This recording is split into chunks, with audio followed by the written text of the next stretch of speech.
Good morning, and thank you for joining us today. In conjunction with National Human Trafficking Awareness Day, we welcome Joyce Smith, founder of the nonprofit Joyce Smith Foundation, which advocates and raises awareness for the issue of human trafficking across Canada and around the world. We also welcome Sergeant Tara Cleland of the Manitoba Royal Canadian Mounted Police and Winnipeg Police Services, Sergeant Andrea Scott, who oversees the Counter-Exploitation and Missing Persons Unit. They will be available for questioning after the national launch presentation. May I welcome first to speak is Sergeant Andrea Scott.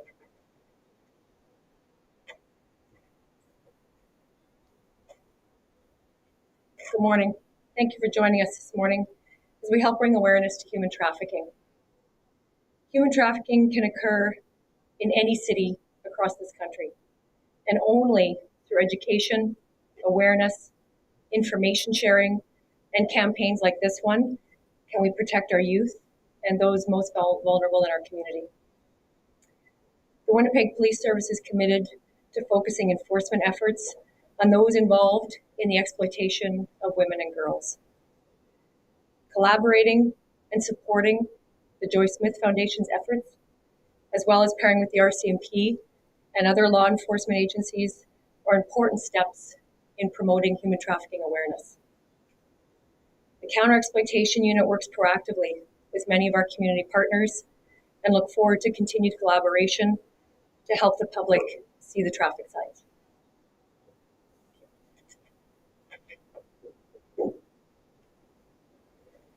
Thank you, Sergeant Scott. Next to speak will be from the Manitoba RCMP, Sergeant Tara Cleland.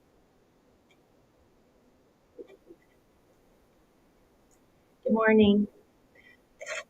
I've worked directly with survivors of sex trafficking and exploitation throughout our province.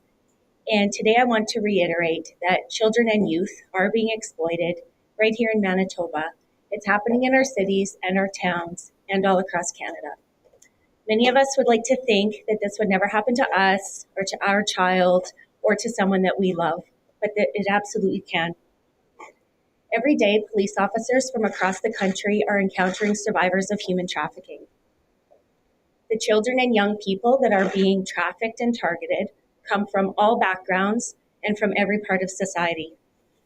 Human traffickers do not discriminate. They seek opportunities. The key to stopping this exploitation is through education and awareness, educating our children and the public on the typical indicators of someone who is being trafficked and the typical methods used by traffickers to recruit. Canadians can start making a difference today by recognizing the signs of human trafficking and by speaking up. If you fear that a person is being exploited, contact the police. By knowing the signs and speaking up, you can change the life of a young person. I encourage parents and educators to speak to children about the ways that traffickers recruit and exploit, especially in this digital age where the exchange of money and gifts can so easily be done. Social media sites are a very common recruiting ground. It's a difficult discussion, but by providing youth with the tools and knowledge that they need to be safe and aware, we can prevent future victims. The RCMP in Manitoba is pleased to be here today supporting the Joyce Smith Foundation and working together towards creating more awareness to prevent future victimization and to stop human trafficking. Thank you.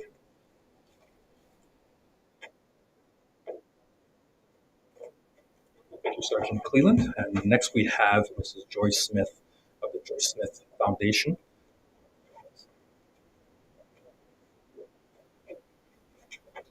Thank you so much, and thank you for showing up today to tell this story, because it's one of the most important things that we can do to stop human trafficking of our youth. This See the Signs program is all across the country. This campaign has been 2 years in the making, with a dream team from all across Canada who devoted a lot of their time, donated issues and signs and everything that we could put up, and it's all across Canada. Today in Winnipeg we have 15 billboards up, and in Ottawa we have 40, and we're getting more and more up all across Canada. There's hundreds of them. Not only that, there's videos that is attached to this, and there's school programs and everything. And this is to the public for their education. It's an education and awareness team. I want to thank the RCMP and the Winnipeg Police Service for their tireless work on this issue, and the forward thinking that they've had in terms of the awareness that needs to be out there to help, because it takes a nation to stop human trafficking. You know, there's very young victims. They go after very young victims. The average age of entry into the sex trade is 11 to 12 years of age when they really start. We've worked over 7,000 files, and we're 26 years into this now. So, you know, we have a huge database that proves what we're saying. I have to say this awareness campaign has signs that you see before you today. You know, and we want to get those signs out, like using 2 cell phones. Kids, if they have 2 cell phones, watch, something's happening, because traffickers always give them an extra cell phone to keep track of them. If a kid who can't afford it comes in with new clothing, particularly designer clothing, and I don't know why, but gold chains is one of them that they love to give their targets. If they come in with that, if they have unexplained cuts and bruises, and they have an entirely new circle of friends. You know, I taught school for 23 years, and I have to say, kids usually keep their sort of group that they go through. Not everybody, but they have their sports teams, they have everything like that. And if everything changes, if they drop their sports teams, if they drop their circle of friends that they've had for years, that's a red flag. And a sudden change of dress and attitude coming forward is very important. If parents or anybody sees that kind of thing happening in their families, this is a red flag that should go up. Sometimes I know people can actually live at home and still be trafficked. When grades are dropping, all these signs that we've put out for you today, all across Canada, are signs that parents, teachers, community leaders, everybody should be aware of. And when I listen to Andrea and Tara, you know, come up to the podium, and, you know, today, talking about human trafficking and the kinds of things that has to happen in educating everybody about it. As I said, it takes a nation to stop human trafficking. And for your viewing, I'd like to present a video to you. And this video, we created this video because it shows what someone actually goes through when they're being targeted and when they're being trafficked. So again, I want to thank the police forces, not only here in Winnipeg, but all across Canada, for their great work in this. And if anyone ever feels that their loved one is being targeted, report it to the police. Report it to the police. And as I say, we've worked with over 7,000 survivors. And usually the survivors are afraid to report it. They don't want anyone to know about it. So let's watch this video, and this will give you a good idea. Thank you so much. It was the first time I really felt special. We met online. He was older and gave me a gold necklace with my name on it. It felt so wonderful. He told me we were gonna get married someday. I started dressing the way he liked. He bought me a second phone. My grades started to drop. He invited me to bars and clubs. To hotels and motels. I was coming home with cuts and bruises. He forced me on dates with other men. He showed me a lifeless body. I knew I'd be next if I tried to leave. I was just a kid. I couldn't see what was happening to me.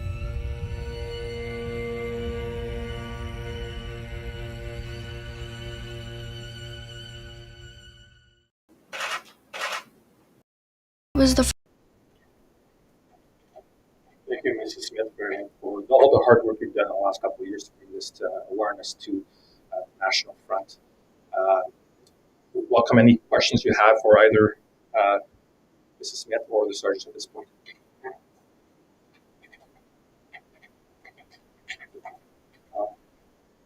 One question. I'm not actually sure. Just the 1 kilometer stat, where's that coming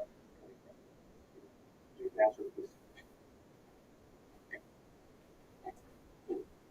We actually should have put it less than 1 kilometer. We were through 7,000 files. And in all the cities, less than 1 kilometer from where you're sitting right now, someone is being lured or trafficked. And I'll tell you why. We know that because of the stats we have in our office. And the fact of the matter is people are unaware of that. And they can't imagine, like from where you're sitting right now, we've worked 5 cases around this area. And often the survivors won't even, within 2 city blocks of this area is what I'm talking about. That's less than 1 kilometer. And in every city this happens, it's not just Winnipeg, it's every city. And more in the rural areas. One of the biggest cases we worked on was in southwestern Manitoba in the small towns. So it's happening all over. There's not enough police officers. There's not enough social workers. You and I, all of us need to become aware of what's happening so we can talk to our kids, talk to our own families to prevent this from happening. I really thank you for that question because most people, wouldn't believe, it's that prevalent. I can tell you it is.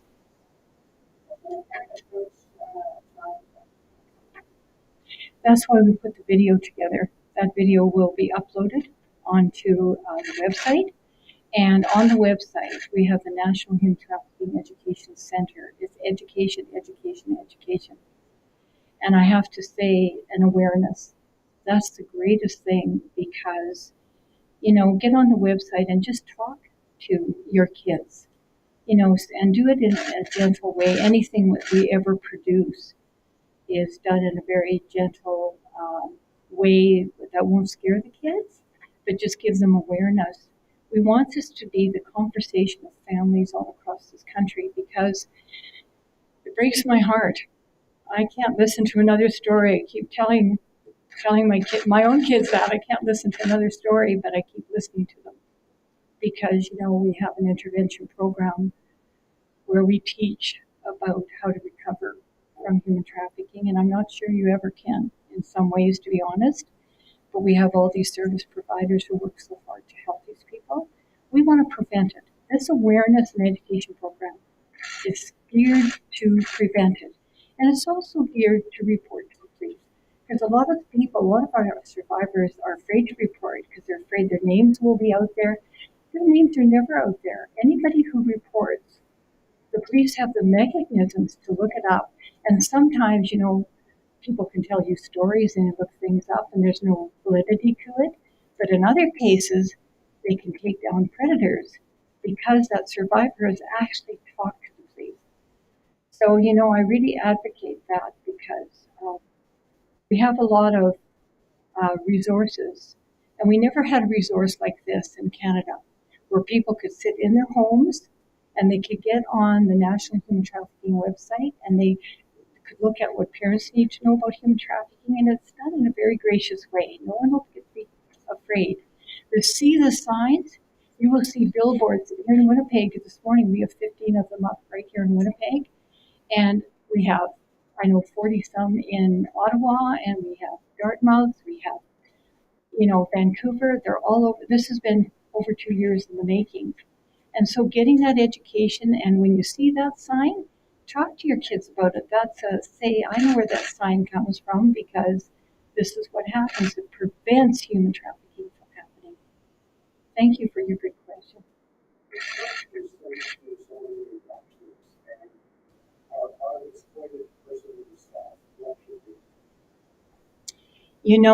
They're more vulnerable when they're an exploited person. If someone has been sexually exploited, like say they were a rape victim, or say there was something that happened that's not trafficking, it's sexual exploitation, they're more vulnerable to being trafficked because, it really does something to their modus operandi. They don't feel empowered to fight against it. And they always feel as if something's wrong with them.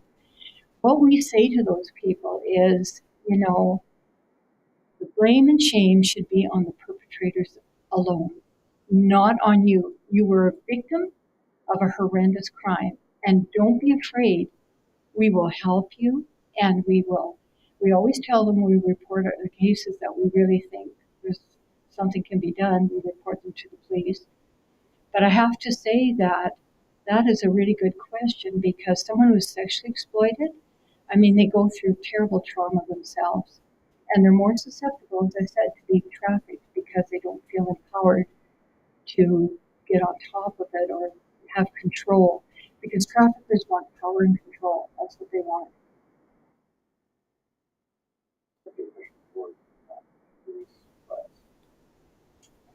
Once somebody is coerced, I mean, how does a trafficker maintain control of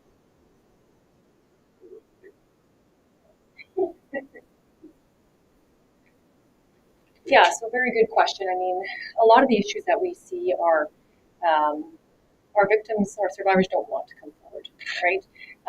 It takes a lot of bravery and a lot of courage on the part of the survivor to come forward and speak to police. From what we know, traffickers control through various means, right? As simple as basic human needs, right? Controlling people's movements, controlling their housing, their food, shelter, clothing. But they also look for those individuals who have vulnerabilities, addictions, right? So that is how they control them through. It can be a basic human need. It can be an addiction. And once they have that control, it's very hard to give that up.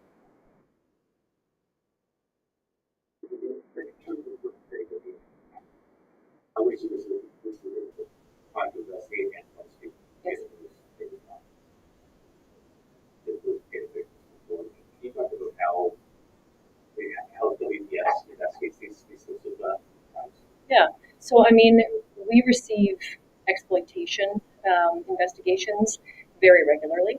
And it's often, like I said, not from the survivor, it's from a service provider, it's from Crime Stoppers, it's from a family member. And so I think the biggest thing that WPS does really well, and the Counter Exploitation Unit, is that we meet with those survivors on their terms. We will come to their home, we will come to somewhere in a space where they feel safe. And we hear them. That's often the biggest issue, is we hear them and we listen to their stories, and we provide them with any and all resources that we can. Where it goes from there, whether we get to court proceedings or not, it's very case by case, based on a lot of circumstances. But collaborations like Joy Smith, like our community partners, is hugely important for us to be successful in these investigations. Perhaps a question for I think that people, the general public, might think this is very much just the urban problem, not a rural one. Can you talk about what you see in rural areas? I think with children all having a device in their hand, and that the age that we're in, that the access to the internet and connections on social media sites, Snapchat, Instagram, all of these things, that is the most common way for predators, especially in our isolated communities, to access children. So understanding, knowing what sites our children are using, who their friends are. When a child has 5,000 friends on an Instagram account, it's highly unlikely that they actually have 5,000 contacts in the community. So it's that being aware, and yeah, we do. There seemingly is no borders when it comes to it because of the internet, and so our children in these small towns and isolated and northern, they're still being accessed because of mainly the social media and internet connections. Did that answer?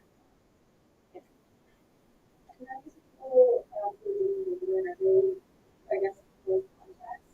No, not always. A lot of strangers, it could be as simple as complimenting somebody's photo that they've posted online. It could be as simple as getting a suggestion because this person's connected to these five through those five, and now in a roundabout way, a young person thinks, oh, well, they're my friend too. So it can be complete strangers, or it can be somehow connected through people that they know.